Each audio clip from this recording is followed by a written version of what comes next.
Welcome to Hannity, and this is a Fox News alert. Secret Service Director Julia Pearson has resigned in the wake of security lapses at the White House. Fox's own Ed Henry is standing by in the briefing room with the very latest tonight. Ed.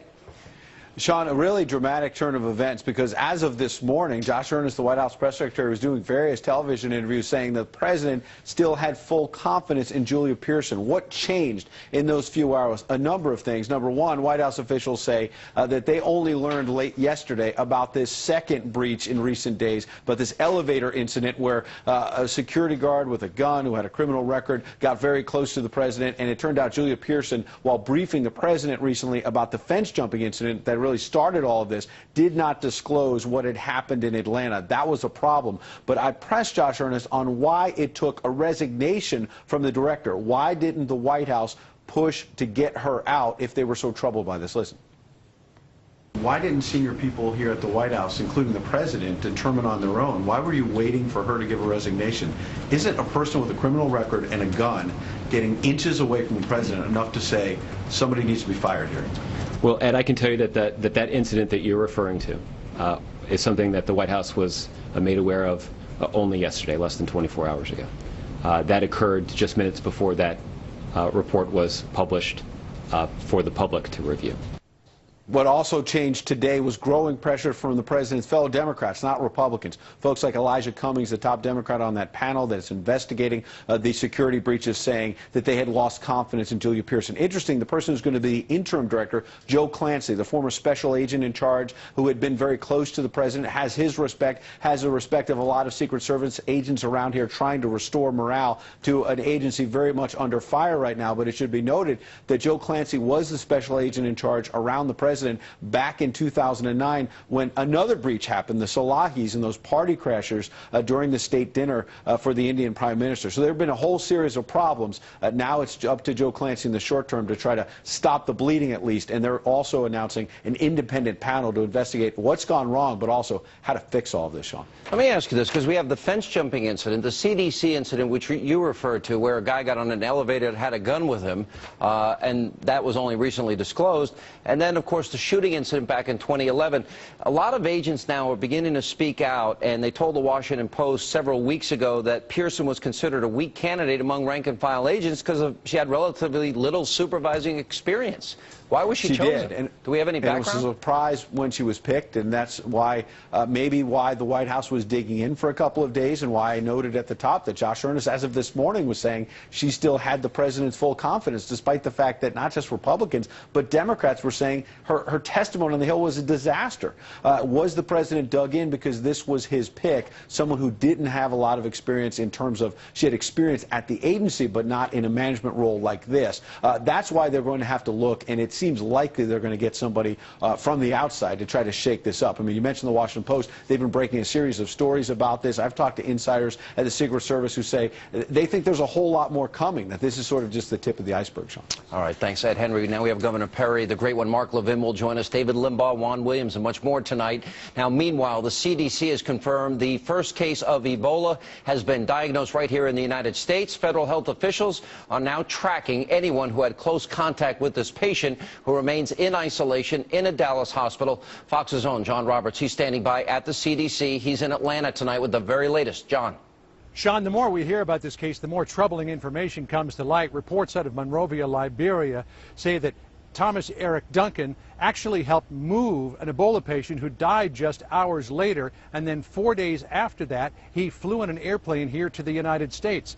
When he got here and became ill last Thursday night, he went to the hospital, and despite the fact he told the triage nurse that he had just come from Liberia, he was discharged from the hospital. Apparently, that message never got passed. Hospital official Dr. Mark Lester tells us what happened. Regretfully, that information was not fully communicated throughout the full team. And as a result, the full import of that information wasn't factored into the clinical decision-making. After he was sent home, Duncan, who was getting progressively more sick, was in close contact with many family members, including 5 children, who went to 4 Dallas schools earlier this week. Governor Rick Perry tried to allay parents' fears, saying they were asymptomatic. The risk for spreading infection is very minimal. And United Airlines today confirmed that Duncan flew to the United States from Brussels on 2 of its flights, one from Brussels to Dulles, another from Dulles to Dallas. Sean? All right, John, thank you. We'll have more on Ebola coming up in the program later when we're joined exclusively by the Texas Governor Rick Perry. But first, we turn our attention to the brutal Oklahoma beheading. Now, the suspect, Alton Nolan, is now being held without bond in the county jail after pleading not guilty today to charges of first-degree murder during a video arraignment. When the judge told Nolan that the court would appoint him an attorney, Nolan requested a Muslim to represent him. Also developing tonight, the Department of Justice is now involved in the investigation. They're treating this beheading as a, quote, crime to see if there is a terrorist connection. Oh, really? Meanwhile, an all-out firestorm is underway in D.C. after the president threw the intelligence community under the bus for allegedly underestimating ISIS. Now, both intel officials and lawmakers are fighting back and defending the work that's being done and the advice that the president received about the terror network. The director of national intelligence, James Clapper, issued this memo to his staff saying that he was proud of the work done to monitor ISIS. In addition, South Carolina Senator Lindsey Graham sent a letter to the president requesting the declassification of his daily briefs, which contained warnings about ISIS for more than a year. And just yesterday, our very own, well, Ed Henry asked Josh Earnest exactly that. Watch this. In the interest of public disclosure, is the White House considering, would you consider declassifying? The president can declassify some information from there. Now that he has said that we underestimated all of this, why not share with the public what you did know a year ago? Well, I don't think, it certainly wouldn't be my decision, and not one that I would render from here, about whether or not to declassify elements of one of the most closely held intelligence documents in the U.S. government. I don't think that will result in the declassifying of again, what I would describe as probably the most closely held intelligence document in the U.S. government. All right, so the question remains, what exactly did the president know about ISIS? When did he know it? Joining me now, he raised that question on his nationally syndicated radio talk show, the great one, Mark Levin. Mark, you said this yesterday. What did he know? What did they know specifically? When did they know it? We want those briefings, right? Yes, Sean, and have you noticed nothing really works under this president, from the Secret Service to immigration to the economy? Gee, I wonder why that is. Could it be because he's a radical liberal? I don't know. Now, all that said, Sean, the fact of the matter is the president's briefing book, I am certain, contained an enormous amount of information going way back about the Islamos and the spread of terrorism in the Middle East and what's going on today. He doesn't read his briefing books. He doesn't attend his briefings. And I say enough is enough, and I'm going to tell you why. He's the commander-in-chief. This is his major responsibility, to protect us and to ensure our security. There are thousands of men and women who went to Iraq, who fought, who died, who did not come back. Many did come back with horrific casualties. And we owe it to them as a people to get to the bottom of this. It is my contention that the President of the United States right now is in a full-blown cover-up. That's why he went to his favorite 60 Minutes correspondent, Steve Kroft. That's why he blamed his intelligence agencies for this. This has nothing to do with the intelligence agencies. It has to do with the intelligence between his ears. And the fact of the matter is he's not paying attention to his job. He's not attentive to what a president's supposed to be attentive to, because he's so busy revolutionizing our economy and our government and transforming it, he's not doing his job. But he spent more time playing golf, Mark. Now, this is very interesting. Look, you worked in government. You worked in the Reagan administration. You were Ed Meese's chief of staff. You know how government works. The intelligence community is now fighting back. That tells me they're fed up. And now all these reports have come out that the president was warned in granular detail about everything involving ISIS, and warned specifically about the consequences of pulling out of Iraq too early. So, you know, what at this point can we possibly do, even if you get the information showing that he knew? I'll tell you exactly what we can do. It is time, once and for all, to find a leader in the United States Congress who will stand up. It's not going to be Boehner, because he won't stand up, but somebody has to stand up, call for a commission, find out, get to the bottom of this while he's still president, not 30 years from now when everybody's looking back and wringing their hands. I want to know, did the President of the United States know about the creation, the development of ISIS and this caliphate? I believe he knew about it for years. I believe he knew about it when he was running for office. He concealed it from the American people. We have all kinds of information to indicate this.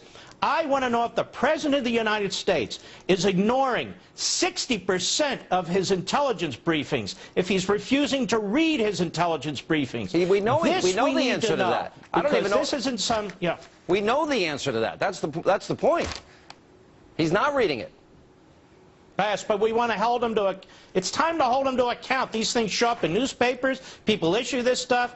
Congress, a couple of congressmen bark, and that's the end of it, and we go on to the next crisis. The country's falling apart. It's unraveling. Everything you look at is a mess. It's time to pin him down on something, and this is life and death. This is war and peace. And by the way, while we're at it, Congress declares war. Will John Boehner and Mitch McConnell draw up a declaration of war, or are we going to continue to allow this president to conduct himself, and let me be very clear, and I don't mean to be provocative about this, he is now fighting a political war.